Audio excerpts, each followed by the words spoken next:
Start where you are, use what you have, do what you can. That's the message on this mural dedicated to tennis great Arthur Ashe in Richmond's Battery Park. However, back when Ashe was growing up, he actually could not play a lot of tennis in this park because it had fallen into disrepair. Perhaps that experience led him to push for adequate facilities for all children who wanted to learn the game. He used his star power to fight for them and for so many other causes. That's why today, as the community prepares to celebrate a street renaming in his honor, it's not hard to find people who continue to do what they can for him, no matter how small the task.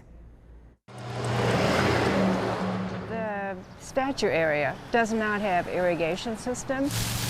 It's not easy labor. So we're trying to keep the new plants from dying of thirst. But it is a labor of love for Shima Grover and her husband Joe. On any given morning, you'll find this couple working diligently behind these orange cones.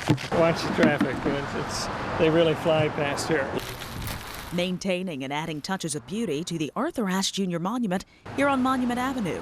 They are both members of the Richmond Tennis Association, a group they joined when they moved to the city 13 years ago. And when we moved here, the first thing we did was to look for some place Arthur Ashe is memorialized, and there's some place for tennis volunteers to work. They found both, and since then, they've mulched, planted, watered, and cleaned an area dedicated to a man they have admired for decades. He was not only a wonderful talented tennis player from Richmond, but also he was very active and advocating for less fortunate. Ashe served as hard off the tennis court as he did on it, quietly yet powerfully pushing for social change, even while battling his own challenges.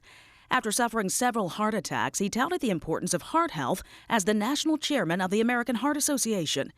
He faced jail time as he protested racism in South Africa, as well as what he considered unfair policies against Haitians here in the U.S. And after contracting AIDS from a tainted blood transfusion during bypass surgery in 1983, he traveled the world, raising awareness about the disease and even founding the Arthur Ashe Institute for Urban Health, which addresses issues of inadequate health care service. He was a champion who championed for others, which is why the Grovers join thousands of people all over the world in continuing to be there for him. Whether it is something as big as a street dedication. I was at all the meetings speaking for the renaming. Or something as small as street beautification around this statue built in his honor. And we just don't want people to forget what he was and how he came from Richmond, Virginia.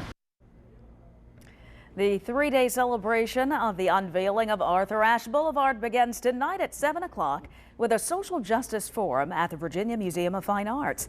You can find a complete list of all of the events on the NBC 12 News app.